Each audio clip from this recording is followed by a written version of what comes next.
Hello guys, welcome back to our channel crack cases with exam. तो ये veterinary pharmacist के math का solution आज पार्ट नंबर 3 है।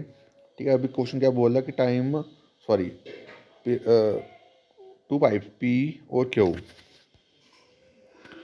टू पाइप पी और क्यू फिल कर रही हैं। ठीक है, और आर जो है वो एम्प्टी कर रहा है। फिल कर रहे हो तो प्लस करना है, ठीक है, और जो एम्प्टी करो वो माइनस कर देना है। ठीक है, उसको माइनस साइन है। ठीक है, पहला 11 20, दूसरा 10 और तीसरा निकालना है। ठीक है, मैं करूँगा सबसे ऑप्शन यूज़ करूँगा इसमें। ऑप्शन में मैं सबसे छोटी वैल्यू क्या 15। ठीक है, मैं यहाँ 15 पुट कर दे रहा हूँ, यहाँ 15 पुट कर दे रहा हूँ। ठीक है, अब 20 15 20 10 15 का एल्सियम कितना 60। पहले कितने, ये 3, ये फिल करा प्लस आ गया, ये कितना आ गया 2, नहीं 2 नहीं 6 सॉरी। ठीक है, 2 6 और ये 4 माइनस का। ठीक है, ये आ गया था आपका 2, ये 3 आ गया। ठीक है, ये 6 आ गया और ये आ गया माइनस का 4।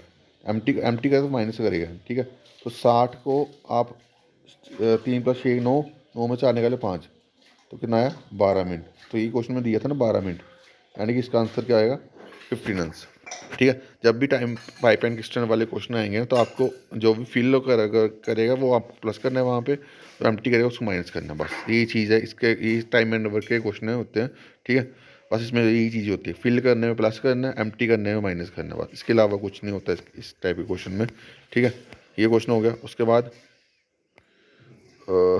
बाद एजिस वाले क्वेश्चन आए हैं, सॉरी एजिस वाले करवा दिया मैंने।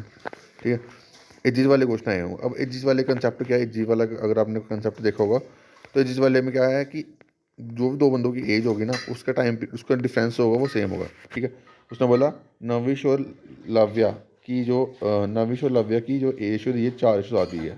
ठीक है, और आफ्टर आफ्टर 6 ईयर जो है उसकी रेशो क्या दे दी 5:8। ठीक है, अब देखो इसका डिफरेंस देखो, डिफरेंस का इसका 3 है इसका 3 है, यानी डिफरेंस सेम है ना। ठीक है, तो डिफरेंस सेम है यहाँ से, अब डिफरेंस सेम है। अब यहाँ पे कितनी बढ़ रहा है, एक क्वेश्चन में बोला है कितना बढ़ा 6 बढ़ रहा है। अब देखो आफ्टर 6 ईयर बोलेगा ना, तो आपने बस ये साल होंगे वो प्लस वो आपने यहाँ लिख देना। ठीक है, एक की वैल्यू 6। अब आपने उसने बोला सम निकालना था आफ्टर 8 ईयर। ठीक है, after 11 year sorry. Present age का वैल्यू क्या होगी 11, 11 की एक की वैल्यू 6, 11 की वैल्यू कितनी होगी 66। ठीक है, अब दोनों दोनों की एज निकालनी 11 साल के बाद, यानी कि अगर एक एक बंदे की एज 11 साल ऐड होगी तो दो बंदों की कितनी होगी 22 साल ऐड। ठीक है, तो 22 ऐड कर दो, 66 और 22 कितना बन गया 88। ठीक है, यहाँ से एक की वैल्यू 6 आ गई ना, कितना बढ़ रहा है 1 बढ़ रहा है। यहाँ पे कितने ईयर है 6, तो यहाँ पे एक की वैल्यू कितनी होगी 6। तो हमने प्रेजेंट निकाली, 11 की वैल्यू कितनी होगी 66। ठीक है, अब 11 की वैल्यू 66 है। ठीक है, अब बोला 11 साल बाद, यानी हर दो पहले नविश में भी 11 ऐड करेंगे और लावे में भी 11 ऐड होंगे, तो टोटल कितने ऐड होंगे 22 ऐड होंगे। तो 66 + 22 कितना आ गया, ये आपका आंसर आ गया, ये आपका आंसर आ गया कितना 88। ठीक है, आप इसको यहाँ से भी कर सकते हो, इस यहाँ से भी कर सकते हो, बट आपको यहाँ पे माइनस करना पड़ेगा फिर प्लस करना पड़ेगा। ठीक है, अब जैसे यहाँ पे करोगे एक की वैल्यू 6, तो 13 की वैल्यू कितनी होगी, 13 की वैल्यू 78। ठीक है, अब ये 6 साल के बाद है, देन दोनों में 6 से माइनस करना पड़ेगा, यानी कि कितना माइनस करना पड़ेगा 12, तो कितना बन गया ये बन गया 66। ठीक है, अब 66 में 22 ऐड करो, कितना बन गया 88। ठीक है, क्योंकि ये ऑलरेडी 6 साल आ गया था ना, इसलिए हमने पहले 12 माइनस करे फिर 22 जो है ऐड करे। ठीक है, तो आंसर जैसे मर्जी करो आप, आपका आंसर जो है वो निकल जाएगा। ठीक है, उसके बाद बोला प्रिया की फादर जो है वो 6 साल बड़े हैं, ओल्डर हैं उसके उसकी मदर से। ठीक है, उसकी मदर की एज जो है वो 3 गुना है पीछे से, तो पीछे की एज आपको दे दी 12। ठीक है, अगर पीछे की एज है वो अगर 12 होगी तो मदर की एज कितनी होगी 36 होगी, ऑब्वियसली 3 गुना।